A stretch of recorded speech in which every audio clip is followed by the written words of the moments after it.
Bom dia.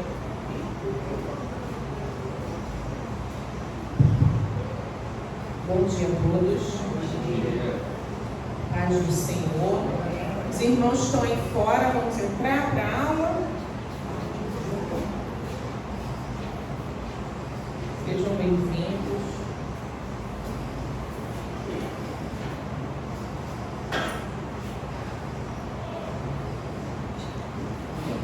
Paulo, você está aqui nos visitando hoje, você pode fazer essa oração inicial aqui, no início da aula? Desse privilégio.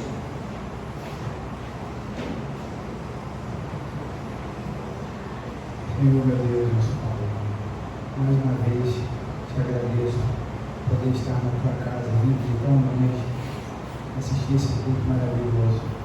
Abençoe o pregador dessa noite, fazer com que ele consiga trazer para o nosso coração a sua palavra. Muito obrigado por tudo. Em nome de Jesus. Amém. Obrigada, Paulo. Hoje é a nossa terceira lição do nosso livro, falando sobre a vida de Jó, mas na revista é a lição 2.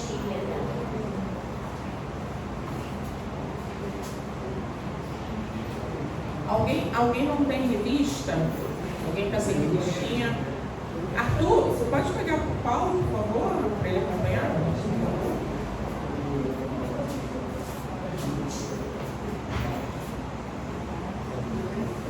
Amém. Vamos iniciar com a leitura de Jó capítulo 1, inicialmente do versículo 1 ao versículo 5.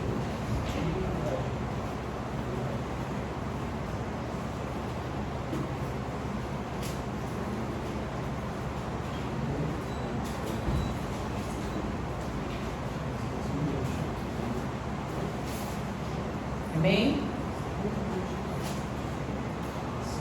Havia um homem na terra de Uz, cujo nome era Jó, homem íntegro, reto, temente a Deus e que se desviava do mal. Nasceram-lhe 7 filhos e 3 filhas. Possuía 7.000 ovelhas, 3.000 camelos, 500 juntas de boi e 500 jumentos. Era também muito numeroso o pessoal ao seu serviço, de maneira que esse homem era o maior de todos os do Oriente.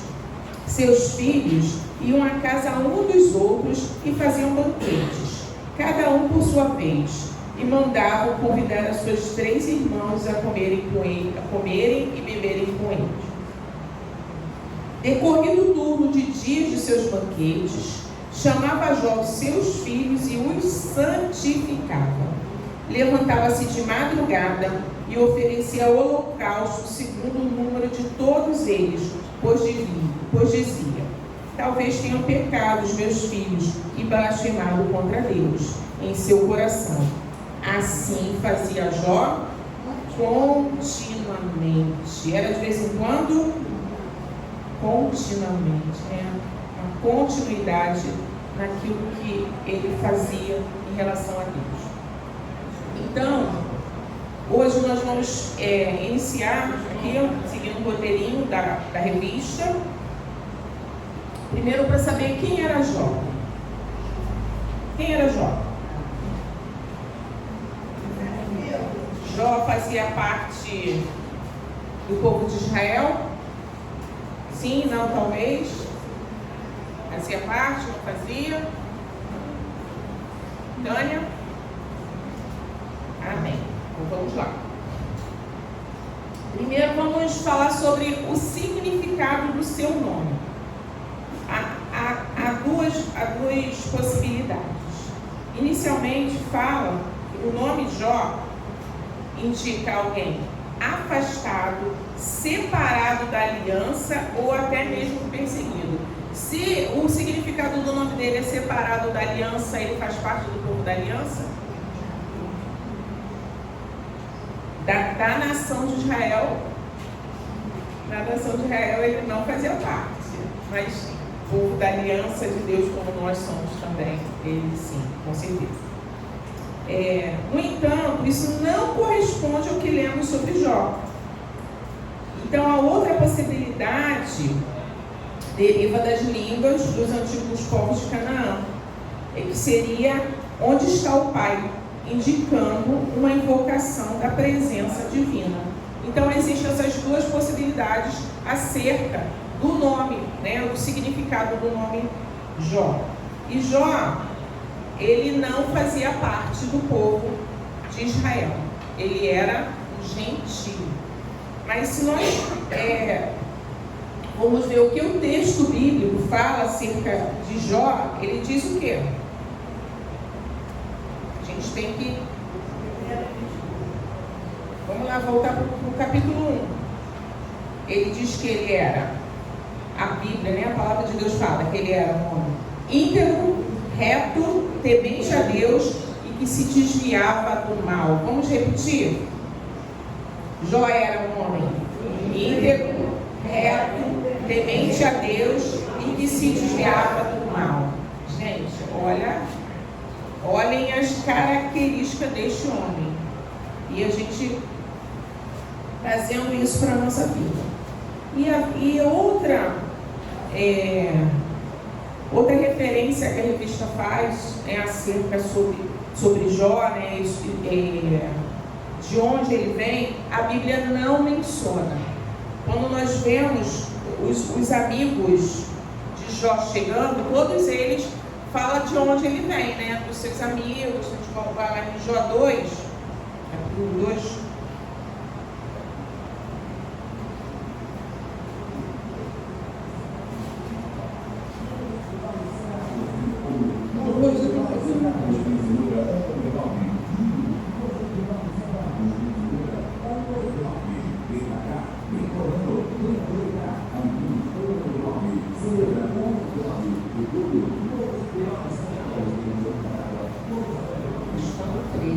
Aqui, o 2.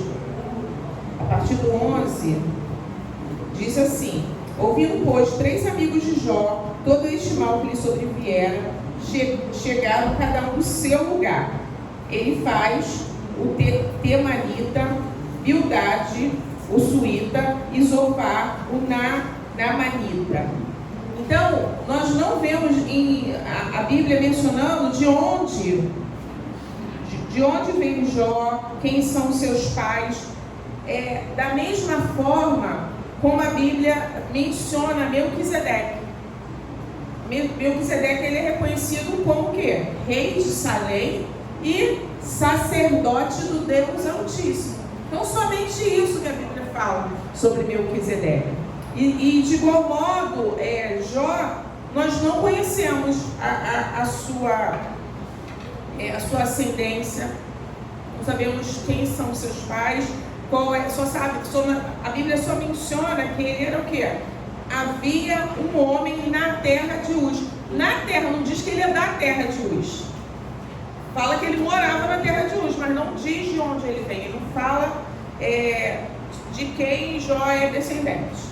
Então, seguindo. Então, há em Jó essa característica, essa semelhança com Melquisedeque, que também a Bíblia menciona como um homem de Deus, um sacerdote do Deus Altíssimo, mas nós não sabemos também nada sobre Melquisedeque. Então, aqui a palavra de Deus ela já vai revelando lá em Gênesis que havia servos de Deus fora do povo de Israel, mencionando Melquisedeque e Jó, porque acredita-se que Jó era contemporâneo de Abraão, foi contemporâneo de Abraão. Então, Deus está sempre falando de que haveria uma igreja que estaria junto, né, o povo de Israel e os gentios. E seguindo aqui, essa parte aqui eu vou ser bem breve para a gente focar, porque a gente tem pouco tempo, quero apressar a aula para o preparativo da consagração dos diáconos, tá? Então Jó, nós não sabemos de onde ele veio, sabemos que ele residia na terra de Uz, que ele era rico, que ele era um homem bem sucedido, mas a Bíblia não relata muita coisa sobre ele. E assim, é só uma sugestão de textos, se vocês se interessarem. Tem um texto assim, muito interessante, que se chama A Cicatriz de Ulisses. Ele é um texto meio denso, mas vale a pena, porque fala muito sobre isso. Assim, quando a Bíblia não menciona, ele faz um paralelo entre a Odisseia, né, e o texto da Odisseia, a Cicatriz de Ulisses, e Abraão, o sacrifício de Isaac. É um texto muito interessante, é um texto bem complexo, mas é bastante interessante para a gente entender, muitas vezes, por que a Bíblia não menciona, assim como as outras obras, né? A gente pega a obra de Homero, a Odisseia, e ela vai relatando detalhe por detalhe de cada personagem, de quem ele veio, os feitos dele, e a obra, e a Bíblia, muito pelo contrário, ela às vezes não menciona muita coisa sobre os seus personagens, né? E aí deixa a gente assim meio no vácuo. Então eu aconselho a leitura desse texto, quem quiser ler, é bem interessante, encontra na internet. E vamos seguir o item 2, a espiritualidade de Jó. Começando, né? São 4 características. Vamos repetir essas características de novo, gente. Homem íntegro, reto, temente a Deus e que se desviava do mal. Vamos de novo, gente. Homem íntegro, reto, temente a Deus e que se desviava do mal. Vocês vão sonhar com isso hoje. Então, a integridade. A Bíblia fala que ele era um homem íntegro. Não só, mas na conversa que a palavra relata, o Senhor fala isso também sobre ele, né? Então, é algo para nós pensarmos de como nós somos reconhecidos no nosso trabalho, na escola, na faculdade, no nosso dia a dia, pelos nossos vizinhos.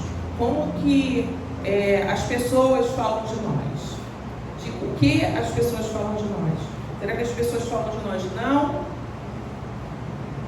O Alessandro, os colegas de trabalho do Alessandro, o que os colegas do pastor Alessandro falam dele? Não, o Alessandro é isso, tem essa postura assim, assim, assado. Wesley, o seu trabalho, o que as pessoas falam sobre você? Como você é reconhecido no seu trabalho? E cada um de nós no nosso dia a dia, o que os vizinhos da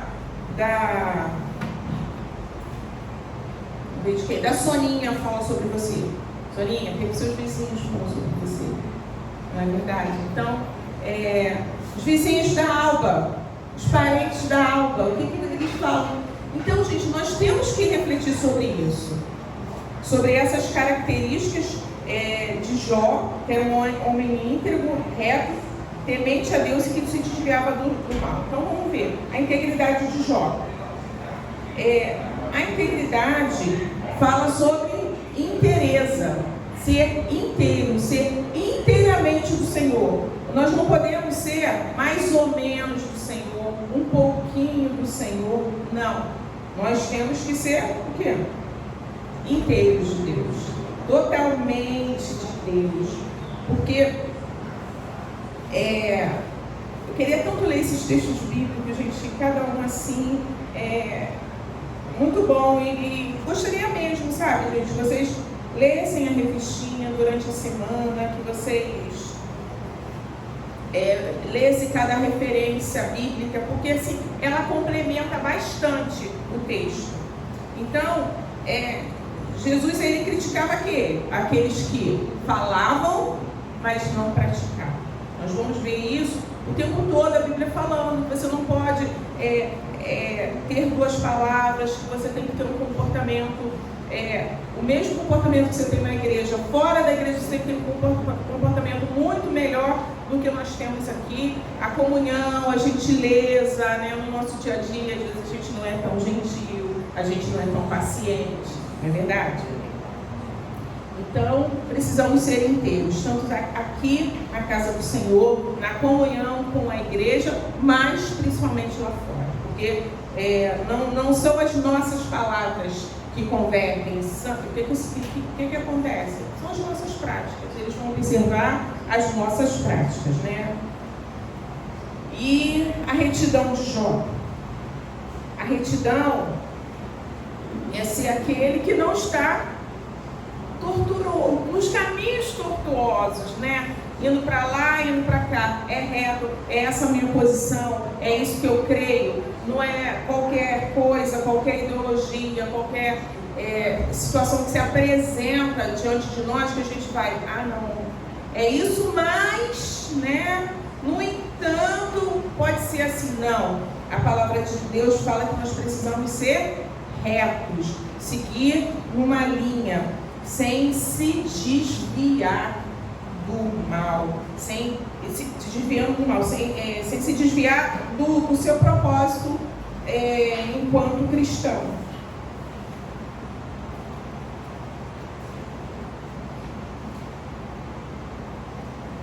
E também o texto fala, já na página 8, que essa retidão a gente só alcança através da graça do Senhor. Não são méritos nossos, não são os nossos esforços humanos que fazem com que a gente consiga essa retidão, mas sim através da graça do Senhor. E a gente buscar isso. O temor a Deus.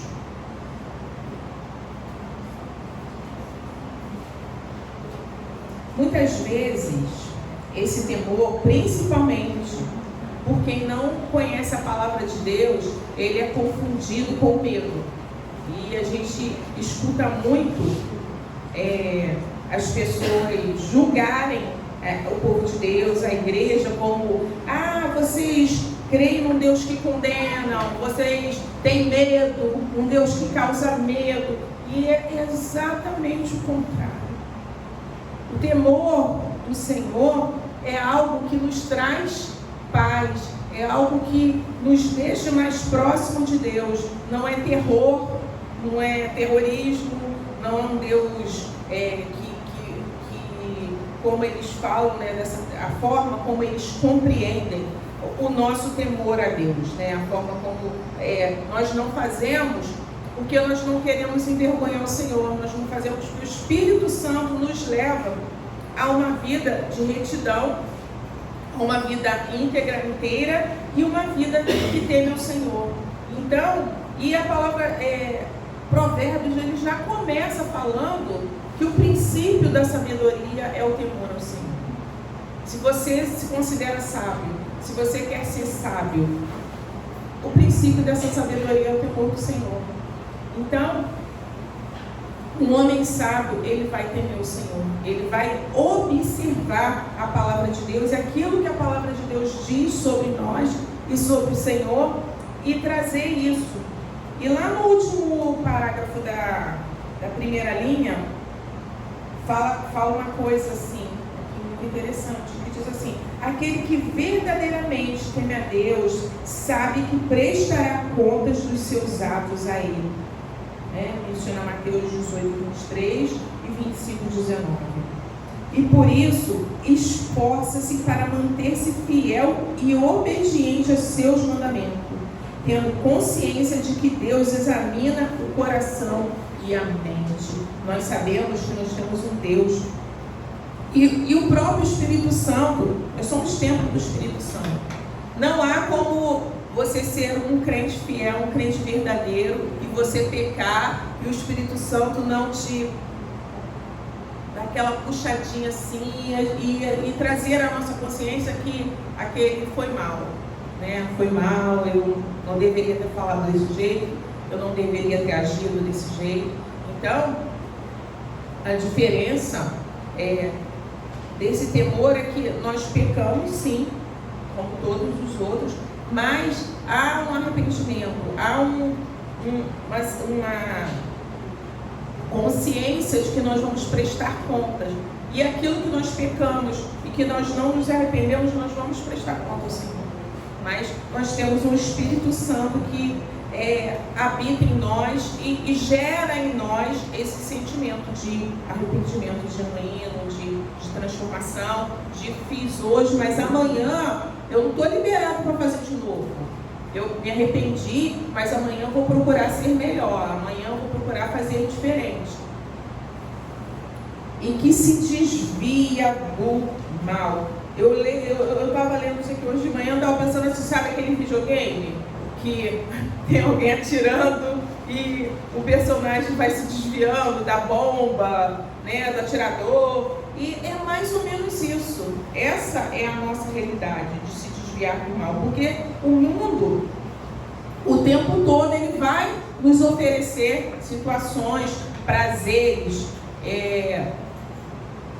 que vão fazer com que o mal tente nos atingir. Seja no nosso dia a dia, seja nos nossos pensamentos, porque muitas vezes nós temos que tomar cuidado com os nossos pensamentos, com os nossos sentimentos, com as nossas vontades, porque muitas vezes essa vontade não está alinhada com a palavra de Deus, não está reta, aquele pensamento reto.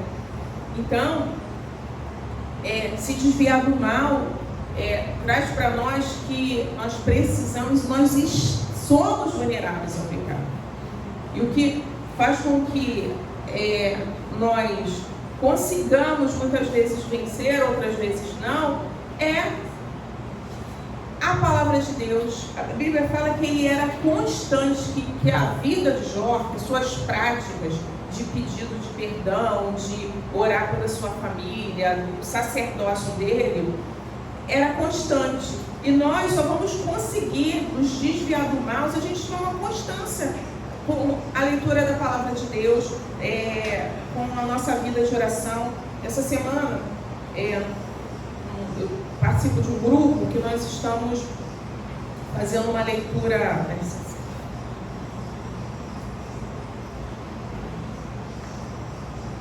Uma leitura de um livro bíblico por mês. E aí depois dessa leitura, cada dia uma compartilha algo sobre o livro, sobre a leitura diária. E no final nós nos reunimos e vemos assim, o resultado daquilo, que cada uma, a percepção de cada uma.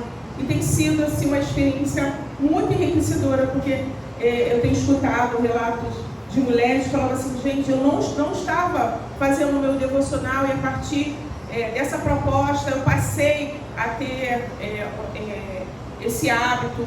E ela falou assim, no meu dia eu me propunha acordar mais cedo para fazer, e depois eu percebi que eu poderia fazer isso todos os dias. Então tem sido assim, relatos bastante interessantes. Nós terminamos o livro de Neemias agora, e uma das mulheres falou assim, gente, eu acho que eu não quero viver Neemias, porque dessa vez eu percebi tantas coisas em Neemias que eu não tinha percebido antes. Então, por quê? Está havendo uma constância.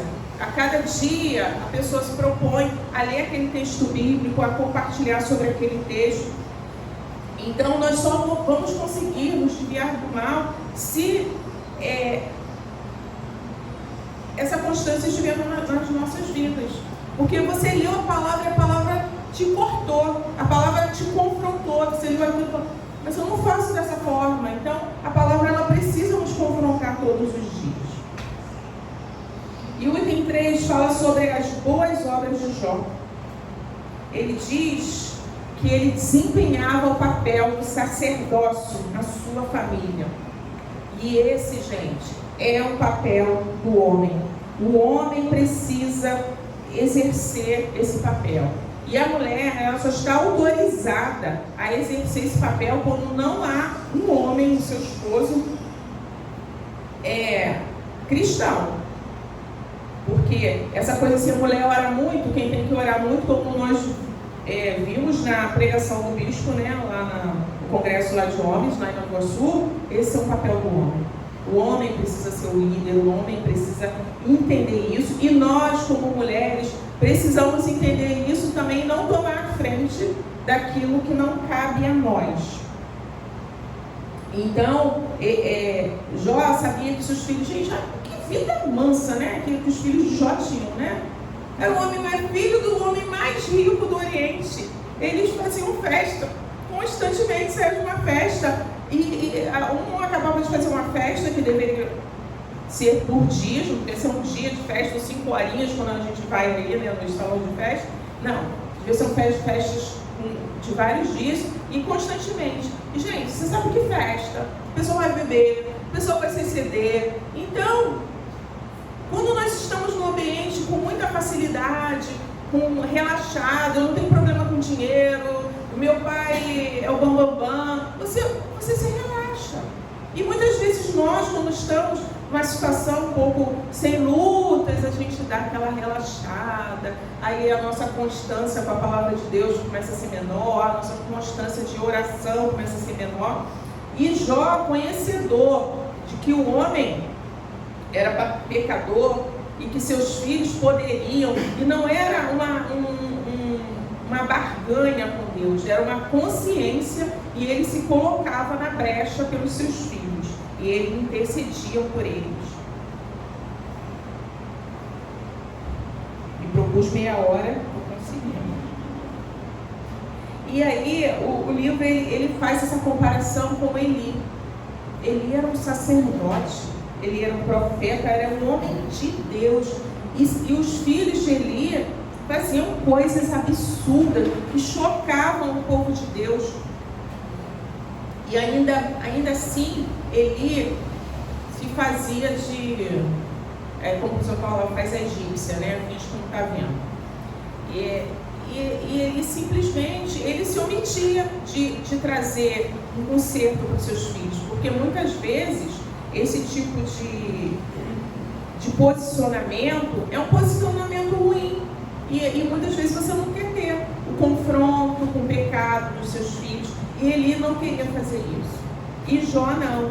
Jó, ele sabendo, tendo a consciência dos pecados que os seus filhos poderiam estar cometendo, ele se adiantava e consagrava. E no final de todo aquele ciclo de festa, ele ia e oferecia holocausto em favor da sua família.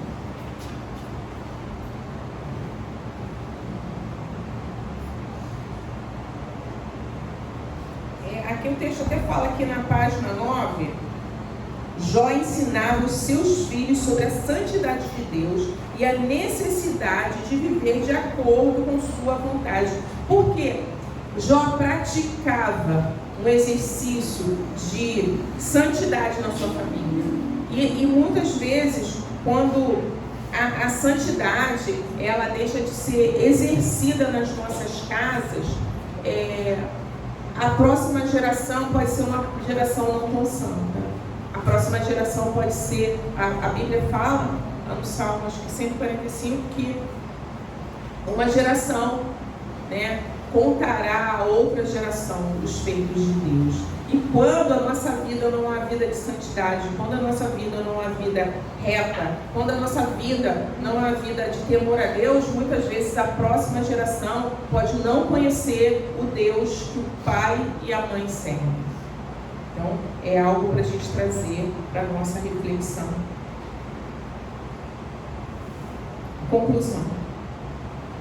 As Escrituras apresentam Jó como um homem que exemplifica interna e externamente as características daqueles que foram alcançados pela graça salvadora de Deus. Não sabemos o modo exato como Jó conheceu o Senhor ou a sua vontade, mas a Bíblia é muito clara que Jó tinha um conhecimento verdadeiro do Senhor e era um homem devoto e fiel ao Senhor.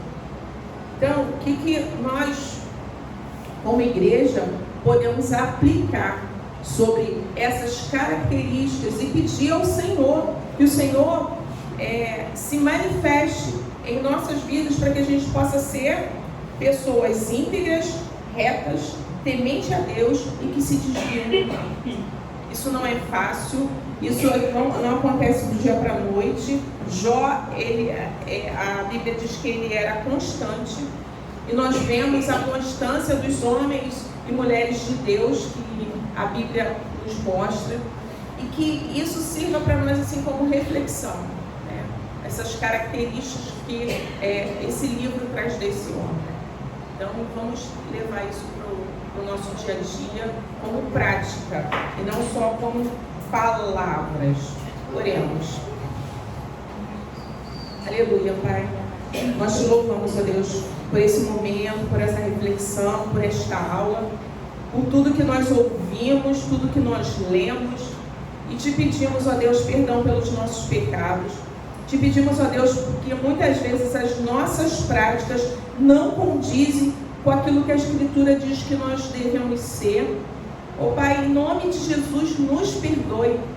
Mas também, Senhor, te pedimos que a Tua graça nos alcance, nos ajudando, ó Deus, para que possamos refletir, ó Deus, o Teu caráter, para que a nossa vida possa refletir a Tua glória, para que no nosso dia a dia, Senhor amado, as pessoas possam nos reconhecer como pessoas que temem a Ti, como pessoas que são retas, como pessoas que são íntegras, Senhor, em nome de Jesus, como pessoas, ó Pai, que se desviam do mal. Ajuda-nos, Senhor, essa árdua tarefa que é buscar a santidade em Ti, é que ter uma vida santa. Sabemos, ó Deus, que não é fácil, mas sabemos também, ó Deus, que é o único caminho, que nós temos como servos do Senhor, como os eleitos de Deus, como os escolhidos do Senhor. Nós precisamos e te pedimos, Senhor, derrama um bálsamo fresco, derrama, Senhor, a alegria da salvação nesta manhã, Senhor, neste lugar, sobre cada vida que está aqui. E te pedimos já, Senhor amado, para esta manhã, que irá continuar aqui na Tua presença, com tantas coisas. Nossos corações estão alegres, Senhor amado, por esse momento histórico, Senhor, na nossa igreja. Pai, muito obrigado, eu te peço, Senhor, continua falando conosco, Senhor, continua em tudo que nós fizermos aqui nesta manhã, seja para a honra, a glória, o louvor do Teu santo nome, ó Deus. É o que nós te pedimos e já te agradecemos, em nome de Jesus. Amém e amém.